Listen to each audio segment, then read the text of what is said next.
ईमानदार tax payers को प्रोत्साहन और कर प्रणाली में पारदर्शिता बढ़ाने के लिए प्रधानमंत्री नरेंद्र मोदी ने आज एक नए और खास प्लेटफॉर्म की शुरुआत की। इस प्लेटफॉर्म का नाम transparent taxation honouring the honest दिया गया है। इस अवसर पर पीएम मोदी ने कहा है कि गुलामी के दौर से चले आ रहे देश के टैक्स सिस्टम में अब काफ़ी बदलाव किए गए हैं और यह प्लेटफॉर्म 21वीं सदी के टैक्स सिस्टम की शुरुआत है। इस प्लेटफॉर्म में और क्या खास है, जानिए इस रिपोर्ट में। सरकार का दखल होगा कम से कम। प्रधानमंत्री ने बताया कि 2012-13 में जितने टैक्स रिटर्न्स होते थे और उनकी स्क्रूटनी होती थी, उनमें काफी कमी आई है, क्योंकि हमने टैक्स पेयर्स पर भरोसा किया है। और अब ईमानदार का सम्मान होगा, क्योंकि एक ईमानदार टैक्स पेयर राष्ट्र निर्माण में भूमिका निभाता है।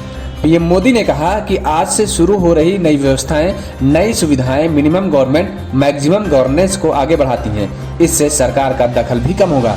करोड़ों टैक्स पेयर्स होते थे परेशान।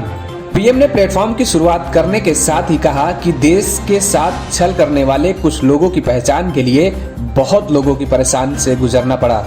छल करने वाले कुछ लोगों की वजह से करोड़ों ईमानदार टैक्स पेयर्स को भी परेशान होना पड़ता था।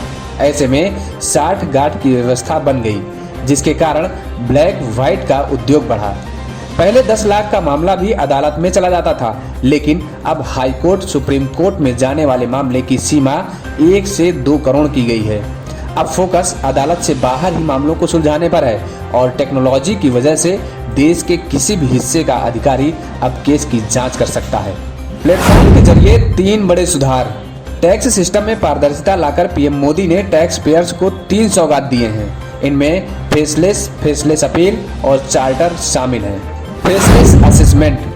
फेसलेस असेसमेंट इलेक्ट्रॉनिक मोड में होता है। इनमें टैक्स पेयर को किसी टैक्स अधिकारी के सामने होने की या किसी इनकम टैक्स ऑफिस जाने की जरूरत नहीं होती, जबकि इससे पहले स्क्रूटनी वाले मामलों में असेसमेंट प्रक्रिया के दौरान करदाता को कई बार टैक्स अधिकारियों के चक्कर लगाना पड़ता था, जो कि भ्रष्टाचार की भी वजह बनता था और खासकर ज्यादा रकम वाले मामलों में ऐसे आरोप लगते थे। लेन देन के जरिए मामले को निपटाने की कोशिश हो सकती थी, लेकिन फेसलेस असेसमेंट में यह रास्ता बंद हो जाएगा। Tax payers charter.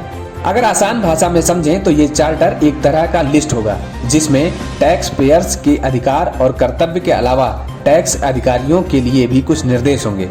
इसके जरिए करदाताओं और इनकम टैक्स विभाग के बीच विश्वास बढ़ाने की कोशिश की जाएगी और इस चार्टर में टैक्स पेयर्स की परेशानी कम करने और इनकम टैक्स अफसरों को जवाबदेही तय करने की व्यवस्था भी होगी।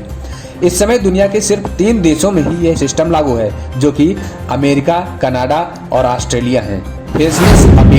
फेसलेस अपील की सुविधा इस साल 25 सितंबर को दीनदयाल उपाध्याय की जयंती के अवसर पर शुरू होगी।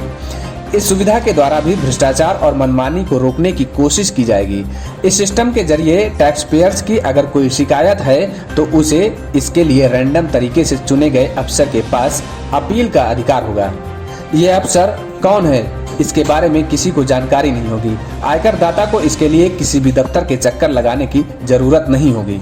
News desk, IBN Bharat.